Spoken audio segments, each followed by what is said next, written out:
Historia de Abukir y Abusir. Con comentarios acerca de la simbología al final del video.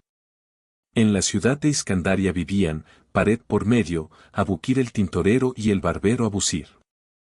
Aquel, que era un perfecto canalla, a fuerza de engañar a cuantos acudían a su tienda, quedándose hasta con los géneros, se vio sin medios de vida, acogiéndose a la protección de Abusir, que era todo un santo. Entrambos deciden emigrar en demanda de tierras mejores, después de haber hecho pacto de recíproca hermandad y auxilio, embarcándose para lejanas tierras. El hábil barbero, con su arte, bien pronto halló en el barco lo necesario para su sustento y el de su amigo, quien, bajo pretexto del mareo no salía de su camarote, comiendo y bebiendo cuanto le llevara su compañero.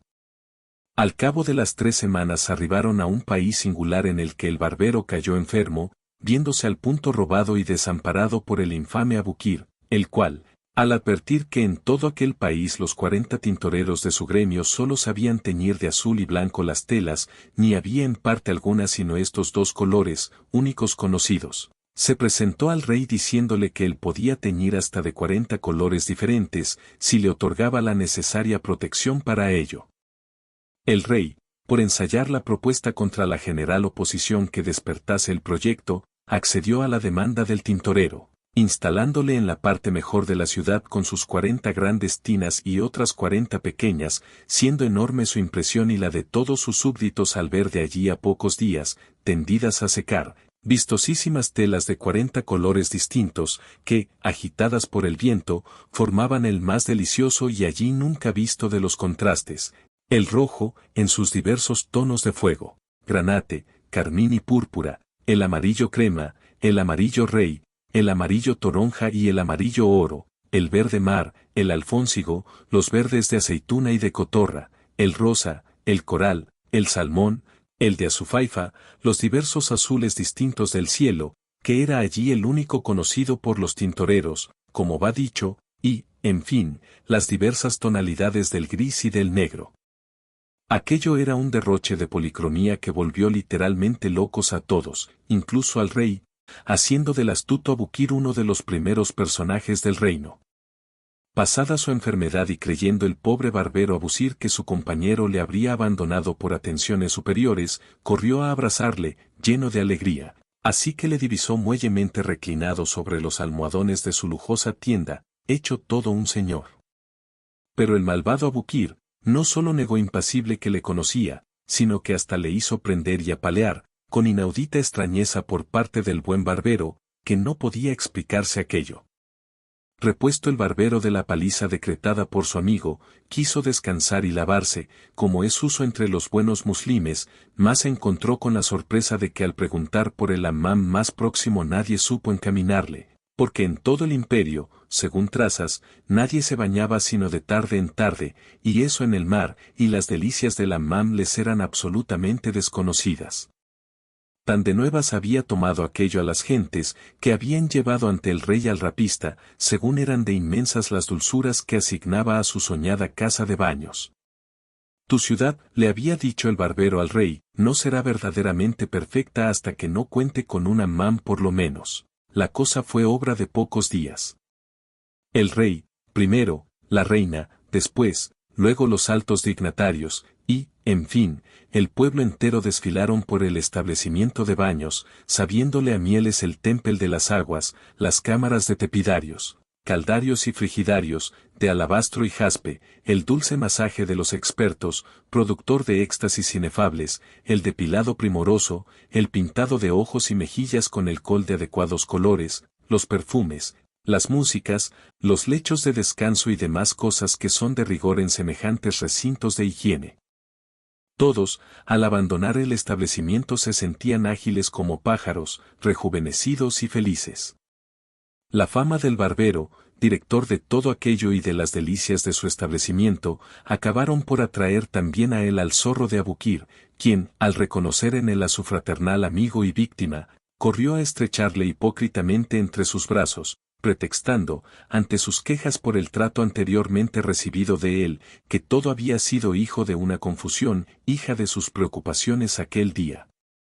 El tintorero, después de haberse hecho servir por el propio Abukir en el baño, en el depilado, en el masaje y en la sala del perfumado y el descanso, quiso pagarle tamaño bien allí recibido recomendándole como el mejor de los depilatorios una mezcla por iguales partes de arsénico amarillo y de cal viva. Luego se fue sigilosamente al rey, diciéndole, Señor, Abusir, el dueño del Hammam, no es sino un traidor que, aprovechando las fingidas delicias del sitio, no quiere sino envenenarte con cierta pasta depilatoria que tiene preparada y que, al efecto, puedes hacer que ensaye en tu visir. El crédulo rey montó en cólera contra el barbero, y, en efecto, precedido por su visir, le entregó una vez más en las manos del experto, y el visir murió al momento mismo de ser tocado por la terrible pasta, en medio de atroces convulsiones. Abusir fue mandado prender, y condenado a ser introducido en un gran saco de cal viva y arrojado al mar, para que muriese ahogado y abrasado a un mismo tiempo. Pero al ir a dar la orden fatal el rey con su dedo, hubo de caérsele al agua el anillo mágico y al que, por lo visto, debía todo su poderío. Conviene añadir también que el capitán del puerto, agradecido a los inestimables beneficios recibidos por el Hammam, le había llevado a tiempo la noticia y puesto a buen recaudo al barbero de las iras del rey en una isla desierta, en la que se hizo pescador, pescando de buenas a primeras. Oh ironía del destino que se burla siempre de los planes de los mortales, el propio omnipotente anillo perdido por el rey. Para el santo barbero Abusir, sin embargo, el mejor de los anillos mágicos era la pureza de su condición y la alteza de sus miras, por lo cual, tan luego como halló en el vientre del pez el anillo regio se apresuró a devolvérselo a su dueño, quien asombrado ante tanto altruismo hizo abrir una detenida información acerca de lo ocurrido, la cual puso en claro la perfidia de Abukir, el cual fue condenado, no obstante la intervención de Abusir, a sufrir el mismo género de muerte destinado a este último, de ser echado al mar en un saco de cal viva.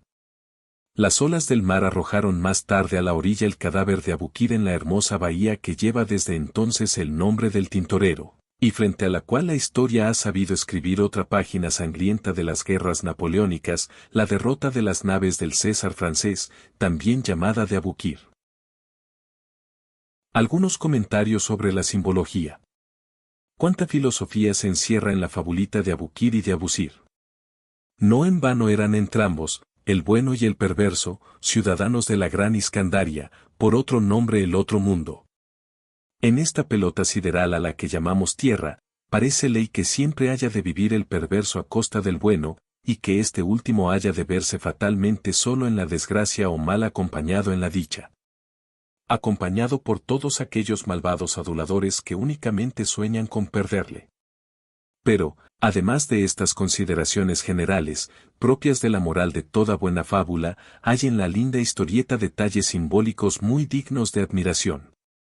Es el primero el relativo a la industria tintorea del malvado Abukir, quien, en su angustioso éxodo por el camino de la vida o sendero de la iniciación y de la liberación, hubo de tropezar con la inocencia de un pueblo que, en su candor prístino, no conocía, por su suerte, más colores que el celeste azul de los cielos y el blanco de su pureza originaria.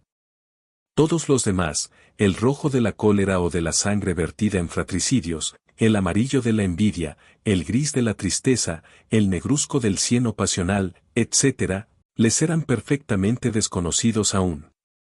Más llegó la miseria humana tanto del bueno como del mal peregrino, y he aquí, oh ciegos, que conocieron y se entusiasmaron locamente por aquella gama inmensa de todos los demás colores hijos de la pasión y del deseo, sintiéndose felices con aquello mismo que iba a labrar su ruina, y diríase más, acaso presentían las falsas delicias de toda caída, hasta esta que pudiéramos llamar caída de la luz blanca del sol y la azul de la atmósfera en esos 1000 colores, encanto, sí, de nuestros torpes ojos, pero que en el fondo no son, según nuestra moderna física, sino la muerte de aquella luz blanca prístina en el seno de la inerte materia y su devolución ya falsificada en forma de color, color al que ya ha de faltarle inevitablemente su color complementario, que ha quedado latente y escondido en el cuerpo que recibiera aquella luz. La industria era bien digna de un malvado como Abukir, único capaz de teñir de negro lo blanco y de sustituir con la falsedad de la pintura, no hablo de las coquetas que se pintan la verdad de una pureza sin mancha y azul.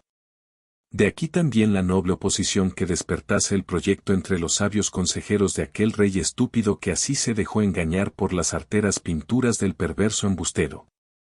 Es el segundo simbolismo de la historieta el recíproco de la labor del bondadoso Abusir, barbero de profesión, es decir, depurador de toda humana inmundicia, lavador de todo defecto físico, de todo error intelectual y de toda lacra moral en ese afán por el descubierto con su vida santa, que no era, no, la simple casa de baños árabe, sino el lago iniciático oriental, testigo de la vieja celebración de los misterios, la piscina probática del Evangelio, cuyas aguas, removidas por los ángeles, curaban las tres clases de enfermedades del cuerpo, el alma y el espíritu, y donde no tuvo necesidad de entrar el paralítico, bastándole aquella palabra de «vete, y no peques más», con que Jesús le despidió, como también despidiese a la adúltera.